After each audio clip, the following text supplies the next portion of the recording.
do Senhor diz lá em Apocalipse, capítulo 2, versículo 8 a 11. A carta que o Senhor manda para a igreja em Esmirna. Se você quiser abrir na sua casa, Apocalipse, capítulo 2, versículo 8 em diante.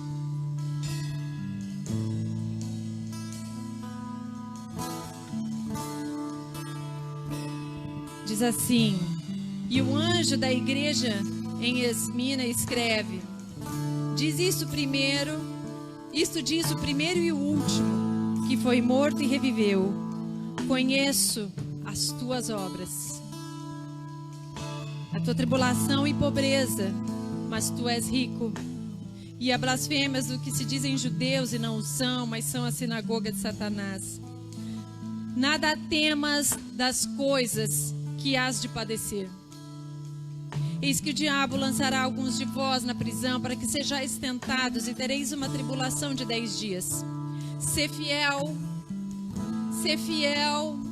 até a morte, e dar-te-ei a coroa da vida. Quem tem ouvidos, ouça que o Espírito diz às igrejas, no plural. Ele não está falando só com Esmirna, às igrejas. O que vencer não receberá o dano da segunda morte. A palavra de Deus, Jesus é claro aqui, mostrando que para nós recebermos aquilo que Deus tem preparado para nós, é necessário que haja no nosso coração uma fidelidade ao Senhor. É preciso que haja um compromisso e a busca de perseverar até o fim. Em Hebreus, capítulo 3, versículos 5 e 6 diz assim: e Moisés foi fiel em toda a casa de Deus como servo, para testemunho das coisas que haviam de ser anunciadas. Cristo, porém, como filho, é fiel em sua casa. Esta casa somos nós, se guardarmos firme a ousadia e a exultação da esperança. E no versículo 14 diz assim: porque temos nos tornado participantes de Cristo, se de fato guardarmos firme até o fim a confiança que desde o princípio tivemos.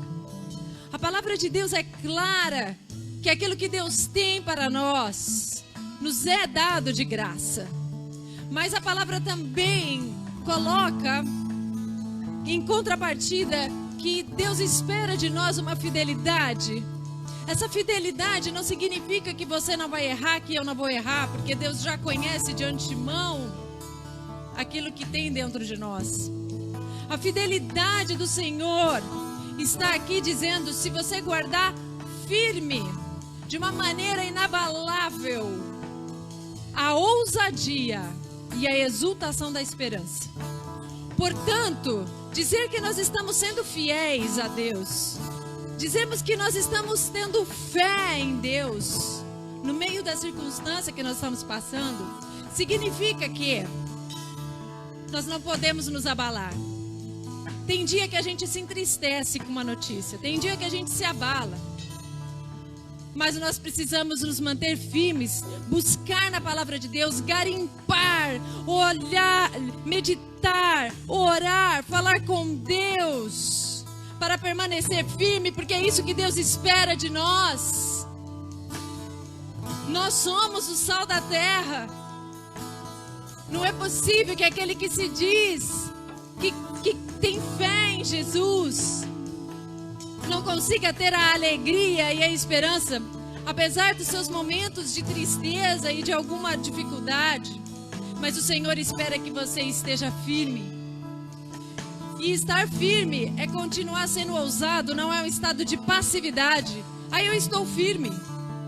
Quando não é época de pandemia, eu estou lá na igreja todo domingo. Eu estou firme. Eu vou para os meus ensaios do meu ministério. Eu estou firme.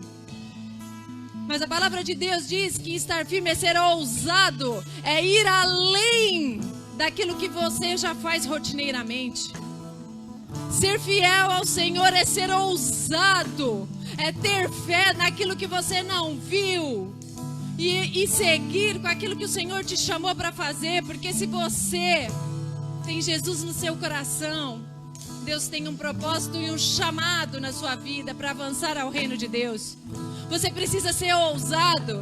Igreja de Jesus em toda a terra precisa ser ousada. Sonhar com as coisas que parecem impossíveis, mas são possíveis diante daquele que crê, daquele que tem fé. Deus quer ousadia. Deus quer ver pessoas sonhando com as coisas dele, no meio da dificuldade, no meio da adversidade. Deus busca a nossa fidelidade, exultando esperança. Como é que tem sido você nesse momento de isolamento social? Tem ficado dentro de casa? Claro, todos nós. Mas tristes? Cabisbaixo? Ou você tem usado esse momento para ler a palavra de Deus, ligar para aquelas pessoas que você não ligava, falar da palavra de Deus, buscar avançar no reino? Esta é a fidelidade que o Senhor busca em nós. Talvez você não esteja passando por uma perda, mas talvez você esteja até que tudo bem. É engraçado que a gente vê no livro de Eclesiastes que quando a gente tem excessos, tá tudo bem, eu tô trabalhando, eu tenho dinheiro, não tá me faltando, eu posso não estar rico, mas não tá me faltando.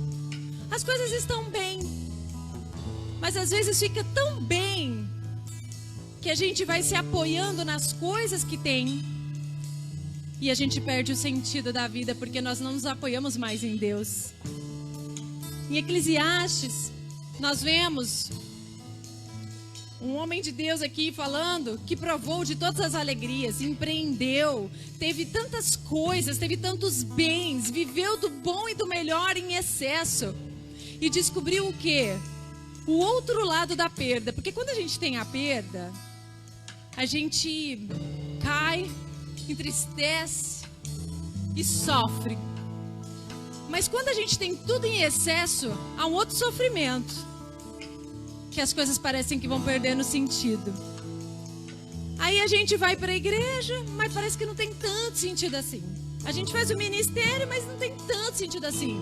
Eu trabalho todo dia, mas não faz tanto sentido assim. É o outro lado do sofrimento. Tem um autor que diz assim: a vida não tem sentido sem Deus. E nunca encontrará sentido pleno, porque não somos Deus. Nós nunca vamos conseguir encontrar o sentido da nossa vida se eu não tiver em Deus. Então talvez você esteja sofrendo porque você está passando por uma perda de emprego, perdeu alguém para esse vírus e você está sofrendo.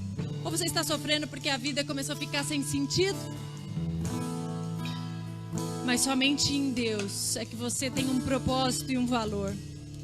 Não importa quantas casas, quanto de dinheiro tem na tua conta, se é muito ou se é pouco, a sua vida nunca terá sentido se não estiver arraigado em Deus. Por isso eu quero convidar você a cantar conosco, a louvar ao Senhor, crendo que a sua vida está amparada em Deus. Nós vamos orar agora. E eu quero orar com você nessa hora, interceder pela sua vida, pedir: Senhor, ministra uma porção do Espírito Santo de Deus na vida de cada um de nós aqui. Em nome de Jesus, ministra uma porção, Senhor, ó Deus, de cura e equilíbrio em nossas vidas, para não estarmos presos naquilo que nós temos nas nossas mãos, mas para que nós reconheçamos e vejamos quem somos do Senhor, dependentes de Ti, criaturas feitas pelas Tuas mãos e feitos filhos de Deus, para vivermos como filhos diante do Senhor. Em nome de Jesus, traz todo o propósito, traz toda a cura, traz toda a restauração sobre essas vidas. Em nome de Jesus. Ore, porque o Senhor não vai deixar de ouvir a oração. Deus nunca vai deixar de ouvir a oração de um filho dele. Deus nunca vai rejeitar um coração contrito. Amém. Deus não rejeita a oração. Oração é alimento.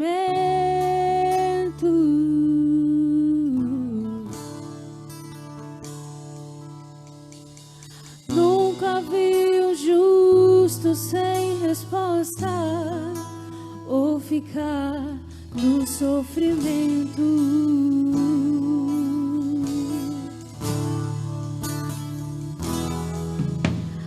Basta somente esperar o que Deus irá fazer.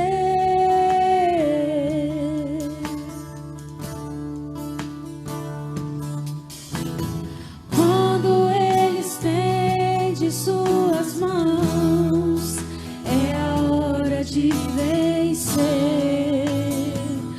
Então louve, simplesmente louve. Tá chorando, louve. Precisando, louve. Tá sofrendo, louve. Não importa, louve. Seu louvor invade o céu. Deus vai na frente, abrindo os caminhos, quebrando as correntes, tirando os espinhos. Ordena aos anjos pra contigo lutar. Ele abre as portas pra ninguém mais fechar. Ele trabalha pra quem nele confia. Caminha contigo de noite ou de dia. Erga suas mãos, suas bênçãos chegou. Comece a cantar com muito louvor.